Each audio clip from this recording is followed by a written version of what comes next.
Sir ఇదే సెగ్మెంట్‌లో ఇప్పుడు పేర్ని నాని గారి విషయానికొస్తే, పేర్ని నాని గారి చుట్టూ ఒక ఉచ్చ ఏ ఉచ్చు విప బిగుస్తోందా? ఉచ్చు బిగుస్తుందని హ్మ్. అంటారు కదా! హ్మ్.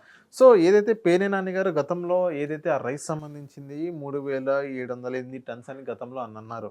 సో, దాన్ని ఇంకా తవ్వి చూస్తే మొత్తం ఇప్పుడు 7577 టన్స్ అనేది బయటపడినాయి. హ్మ్. హ్మ్. సో, చెప్పండి సార్ దీనికి మీరేమంటారు? నిన్న పేర్ని నాని గారు కూడా ప్రెస్ మీట్ పెట్టడం జరిగింది. గోడౌన్ సంబంధించింది. అది చూసారు. మీకేమనిపించింది చూసిన తర్వాత? పేర్ని నాని గారు ముందు నుంచే మెల్లగా నేను తప్పు చేయలేదు, కక్ష సాధింపు అనేలాగా పోర్ట్రే చేయాలని ప్రయత్నం చేస్తున్నారు. ఆయనకది అర్థమైపోయింది. ఆల్రెడీ నెల రోజుల కిందట వచ్చిన విషయానికే బాబు అప్పుడే 6000 టన్నులు ఎంతో అన్నారు. ఇప్పుడు కరెక్ట్‌గా ఫిగర్ మీరు 7000 చేంజ్ ఏదో చెప్తున్నారు. హ్మ్. అప్పుడే సస్పెక్ట్ చేశారు. ఇది 3700 కాదబ్బా! 6000 పైనే ఉంటాయి టన్నులని కూడా కొంతమంది విమర్శించారు. అధికారులు కూడా అన్నారు. సుమారుగా ఇది 6000 పైన టన్నులు ఉంటుంది సార్ అని. సో, ఇట్లాంటి పరిస్థితుల్లో ఆయన అవునా? అంత మిస్ అయిందా? కాటాలో తేడా ఉందా? కావాలంటే చెప్పండి ఎంతైతే అంత ఇచ్చేస్తాం. అంటే ఎలా ఉందంటే దొంగతనం జరిగిపోయింది. సార్ దొంగతనం జరిగిన వస్తువు మీ ఇంట్లో మేము చూసామంటే, హ్మ్. అవునా? సరే సరే దాని వాల్యూ ఎంత చెప్పండి కట్టేస్తానన్నట్టుంది. అరే! దొంగతనం చేసి ఇంట్లో తీసుకొచ్చి పెట్టుకున్నారు అనే వస్తువుని అని అడుగుతుంటే, దాని వాల్యూ చెప్పండి ఇచ్చేస్తానా? ఇదెక్కడ లెక్క? హ్మ్. నెక్స్ట్ ఏదైతే నిన్న గొడవల గురించి మాట్లాడారో, గొడవలు కట్టి పాపం ఆయన పేదవాడు గాబట్టి, గొడవలు కట్టి చరమాంకంలో ఆ వచ్చిన ఇంట్రెస్ట్‌ల ద్వారా 3 ఏళ్లలో ఈఎంఐ తీరిపోయినా, ఆ వచ్చిన రెంట్ ద్వారా ఏదో మిగతిని జీవితం గడుపుదామన్నట్టుగా చాలా దీనంగా మనసుని హత్తుకునేలాగా మాట్లాడుతున్నాడాయన. హ్మ్. మాట్లాడుతూ ఒక మాట అన్నాడండి ఆయన. ఇది కుటుంబ వ్యవహారంలో లాగుతున్నారు. నిజంగా నా భార్య మొండిది, గట్టిది కాబట్టి సరిపోయింది. లేదంటే ఈ పాటికి ఆమె సూసైడ్ చేసుకునేది అని అంటున్నారు. హ్మ్. ఆ! దేనికి ఆవిడ అన్నారు? కేవలం ఆవిడ పేరు మీద ఆ గొడవలు గాని, ఆవిడ పేరు మీద టన్నులు మాయమవ్వడం గాని, ఆ వ్యవహారం అంతా ఆవిడ పేరు మీద నడుస్తుంది కాబట్టి ఆవిడని ప్రస్తావనకు తీసుకొచ్చారు. హ్మ్. శ్రీమతి జయసుధ గారి పేరుని. సార్ అక్కడ లీజ్‌కిచ్చారనంటే టాపిక్ వస్తుంది గదా! ఎక్కడ? గోడౌన్స్ లీజ్‌కిచ్చారు. అవును. ఆ! లీజుకిచ్చినా కూడా నాకేం సంబంధం అన్నట్టుగానే ఉంటది గదా! లీజ్‌కిస్తే. లీజుకిస్తే ఏది సంబంధం ఉండదు. హ్మ్. లీజుకి ఇవ్వడం అంటే అర్థం ఏంటి? గోడౌన్‌లో స్టాక్ పెట్టుకోవడానికి ఇచ్చే లీజు. ఇప్పుడు కొన్ని కొన్ని ప్రభుత్వ కార్యాలయాలు ఇప్పటికి ప్రైవేట్ బిల్డింగ్స్‌లో ఉన్న ఐడియా ఉందా? అంటే అక్కడ అర్థం ఏంటి? లీజుకి ఇచ్చినట్టేగా. డీడ్ రాసుకుంటారుగా. ఎన్నేళ్ళకి ఏంటి నెల నెల రెంట్ ఎంత? ఈ హ్మ్. రోజుకి కొన్ని బ్యాంక్ సెక్టార్‌లు బ్యాంకులు కూడా ప్రైవేట్ బిల్డింగ్స్‌లో ఉన్న ఐడియా ఉందా? అవును. మరి దాన్ని లీజుకి ఇవ్వడం అంటే ఏంటి? ఆ బ్యాంక్‌కి లీజుకి ఇచ్చాడు ఆ ఓనర్ అనేవాడు ఎవడో. నెల నెల రెంట్ కడతాడుగా. ఆ బిల్డింగ్ ఎవరిది మరి? ఆ ఓనర్‌దేగా. అవును. మరి ఆ గొడవలు లీజుకిస్తే ప్రభుత్వానికి, ఆ ప్రభుత్వంకి వంతు అయిపోయినట్టేనా అవి? అదే చెప్పాడు కదా! హ్మ్. ఇప్పుడు కట్టుకుంటే ముందు నేను కట్టాను లోన్ తీసుకొని, ఈఎంఐ క్లియర్ అయిపోతే తర్వాత రెంట్‌లైనా వస్తాయి కదా! అనే ఒక ఆలోచనతో కట్టాను అన్నాడుగా. మరి దానికి నాదెండ్ల గారు ఎంత చక్కగా చెప్పారు. మిమ్మల్ని మంత్రి పదవి ఇచ్చింది మీ సొంత ప్రయోజనాల కోసమో, మీరు మళ్ళీ కట్టుకొని అక్కడి నుంచి ప్రభుత్వం నుంచి కూడా రెంట్‌లు దొబ్బేయడానికో కాదయ్యా! అందులో ఉన్న బియ్యం తినేయడానికో కాదయ్యా! హ్మ్. ప్రజలకేదో ఉపయోగపడతాదని కదా నాదెండ్ల గారు చెప్పారు. మరి క్లియరే కదా! ఈయన దాన్నేమంటున్నాడు? నా భార్యకి కూడా అపవాదులు వేస్తున్నారు. ఆమె వ్యక్తిత్వాన్ని హననం చేస్తున్నారు. ఎవరు మాట్లాడారు?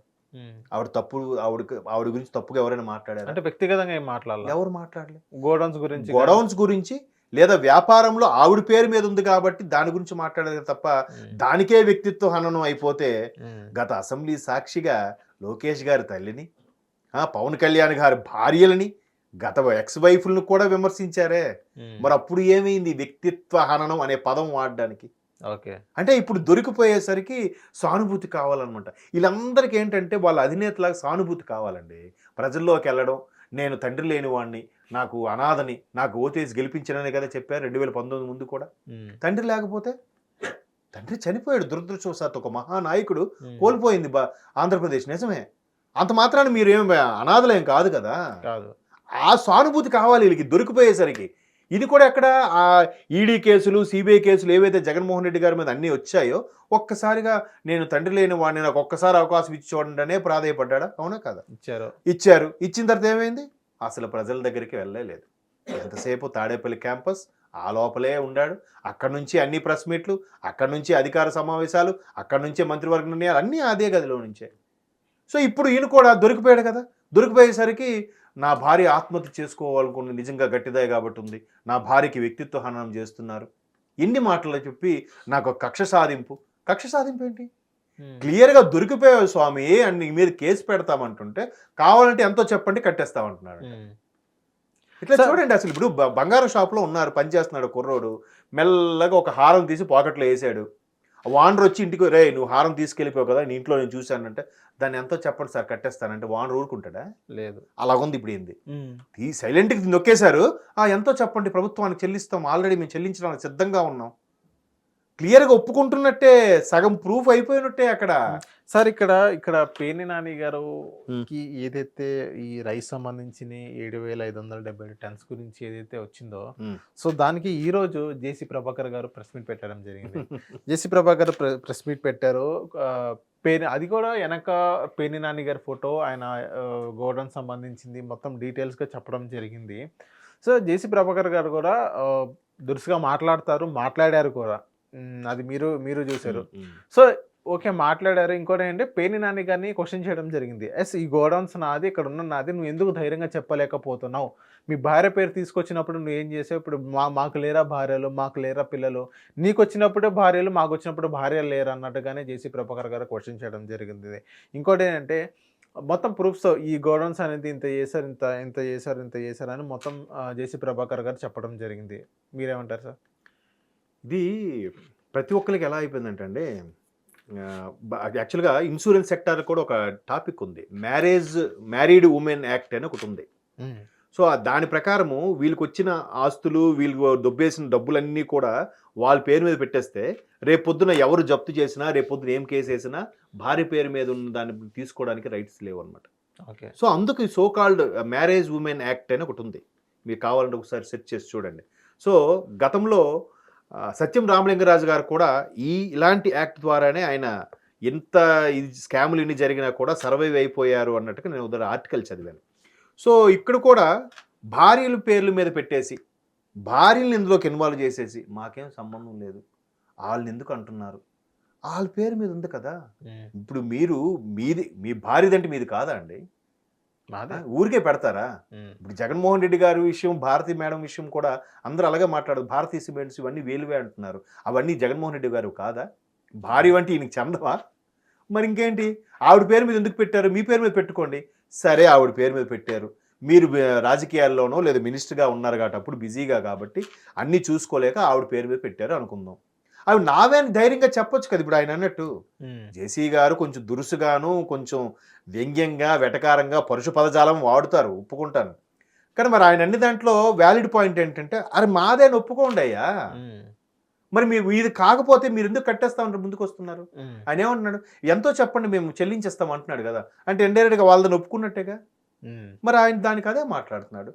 ఇప్పుడు ఈరోజు ఆవిడ ప్రస్తావన రాజకీయాల్లో కాకుండా బిజినెస్లో ప్రస్తావన ఉంది కాబట్టి శ్రీమతి పేర్ని జయసుధ గారి టాపిక్ మాట్లాడారు.